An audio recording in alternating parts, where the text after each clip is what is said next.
Hello दोस्तों, नमस्कार। हमारे चैनल पे आपका बहुत बहुत स्वागत है। दोस्तों, राजस्थान अध्ययन कक्षा 6 की किताब जिसमें पाठ नंबर 2 के हम बहुविकल्प प्रश्न देखेंगे दूसरे पाठ के। तो इसमें पहला प्रश्न दिया गया है, अही छतरपुर राजधानी थी। तो अही छतरपुर किसकी है राजधानी?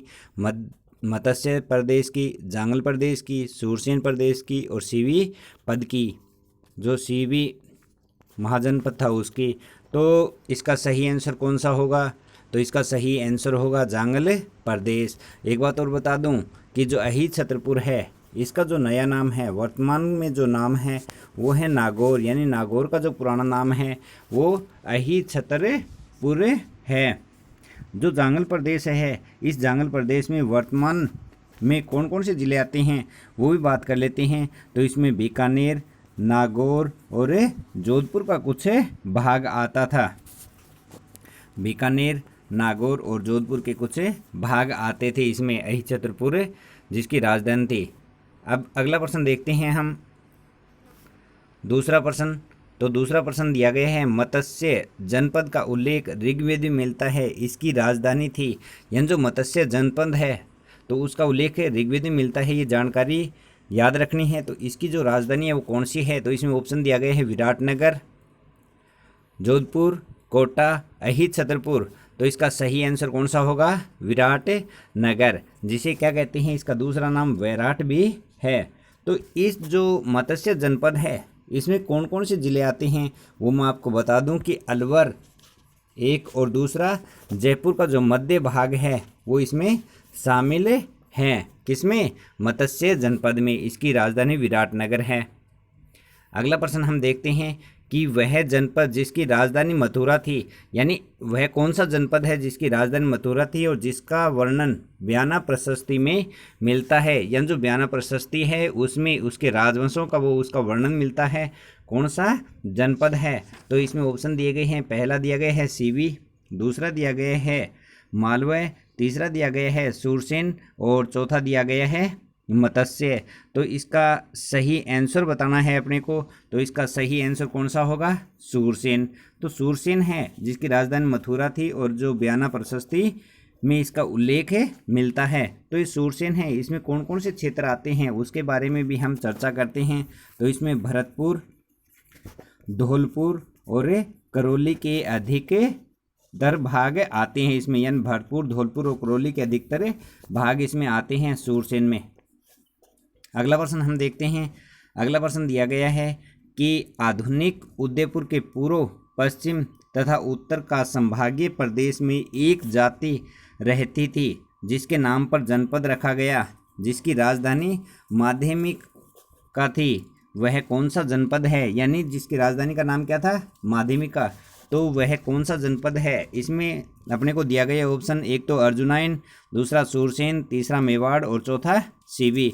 तो इसका सही आंसर क्या होगा? इसका सही आंसर होगा सीवी। सीवी जनपद है जो आधुनिक उदयपुर के पूर्व, पश्चिम और उत्तर का संभागीय प्रदेश है जहाँ पे एक जाति रहती थी सीवी। तो इसी के नाम पर इसका नाम रखा गया। अगला देखते हैं प्रश्न। तो अगला प्रश्न दिया गया है, नादसा स्थित है। यानी जो नादसा स्थान है वो कहाँ पे स्थित है? तो ये नादसा स्थान है भीलवाड़ा में, प्रतापगढ़ में, टोंक में और बीकानेर में। कहाँ पर स्थित है ये अपने को इस बताना है। तो इसका सही आंसर होगा भीलवाड़ा में। जो भीलवाड़ा है उसमें नादसा स्थान स्थित है। ये नादसा प्रसिद्ध क्यों है? क्योंकि जो मालवा थे तो मालवों की जो विजय हुई, विजय का यूप अभिलेख, जो मालवा थे, मालवा, तो इन्होंने जो विजय की थी उनका एक अभिलेख था, यूप अभिलेख, जिसकी स्थापना कहाँ पे की गई थी? नादसा में। तो इस कारण से इसको याद रखना है। यानी यूप अभिलेख है उसकी स्थापना नादसा में की गई और नादसा कहाँ पे स्थित है? भीलवाड़ा में स्थित है।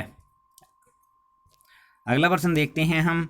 अगला प्रश्न दिया गया है, वागड़ क्षेत्र नाम से जाना जाता है। यानी वागड़ क्षेत्र के नाम से जाना जाता है। तो इसका ऑप्शन दिया गया है डूंगरपुर, बांसवाड़ा, पिलानी के पास नरहड़, नौहर, बहादरा या फिर उपरोक्त सभी। तो इसका सही आंसर क्या होगा? इसका सही आंसर होगा उपरोक्त सभी। यानी वागड़ क्षेत्र के नाम से जाना जाता है डूंगरपुर बांसवाड़ा को भी, पिलानी के पास नरहड़ को भी, नौर और भादरा इन सभी को वागड़ के नाम से जाना जाता है। और जो वागड़ में बोली जाने वाली बोली है उसे क्या कहते हैं? वागड़ी बोली कहते हैं। अगला प्रश्न है मंडोर किस क्षेत्र में स्थित है? यानी जो मंडोर है वह किस क्षेत्र में स्थित है? तो इसका दिया गया है बीकानेर में, जैसलमेर में, जोधपुर में और बाड़मेर में। तो मंडोर कहाँ पे स्थित है? इसका सही आंसर क्या होगा? तो मंडोर जोधपुर में स्थित है। जोधपुर में क्या स्थित है? मंडोर स्थित है, जो जोधपुर का एक प्रसिद्ध स्थल भी है। अगला प्रश्न देखते हैं हम, 8वां प्रश्न नंबर 8 दिया गया है, जयपुर और उसके आसपास के क्षेत्र को कहा जाता है। यानी जो जयपुर और उसके आसपास का क्षेत्र है उसे क्या कहा जाता है? तो उसका ऑप्शन दिया गया है मेवात, हाड़ौती, वागड़ और ढूंढाड़। तो इनमें से सही आंसर अपने को छांटना है। तो इसका सही आंसर क्या होगा? इसका सही आंसर होगा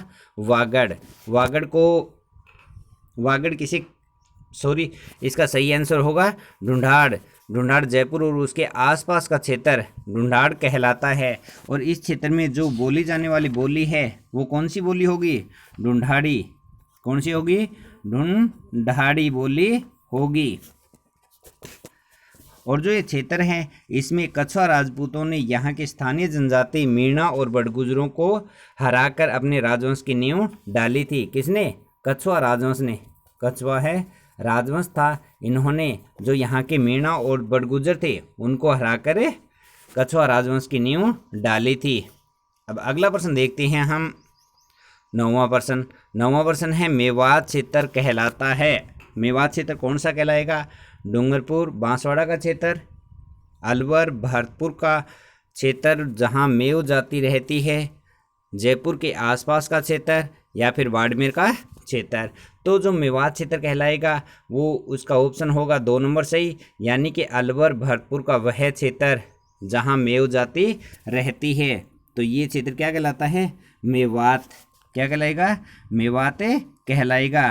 तो यहाँ का जो प्रसिद्ध नायक था कौन सा? हसन खां मेवाती। हसन खां मेवाती जो प्रसिद्ध नायक था, तो इसने खानवा के युद्ध में राणा सांगा की ओर से बाबर के विरुद्ध युद्ध लड़ा था। यानी जो खानवा का युद्ध हुआ था उसमें बाबर के विरुद्ध युद्ध लड़ा राणा सांगा के साथ में हसन खां मेवाती ने। तो इसका सही आंसर होगा बी, अलवर भरतपुर का वह क्षेत्र जहाँ मेव जाति रहती है। अगला प्रश्न है लास्ट प्रश्न कि कोटा बूंदी वाला क्षेत्र कहलाता है। तो ये आपके लिए है। तो इसका सही आंसर क्या होगा वो आप नीचे कमेंट बॉक्स में बता सकते हैं कि हाड़ौती, जांगल, मरु और मेवात। तो इसका सही आंसर क्या होगा ये आपको बताना है और इसका सही आंसर हम अगली वीडियो में चर्चा करेंगे। अगर दोस्तों मेरा वीडियो अच्छा लगे तो मेरे चैनल को सब्सक्राइब करिए। धन्यवाद दोस्तों।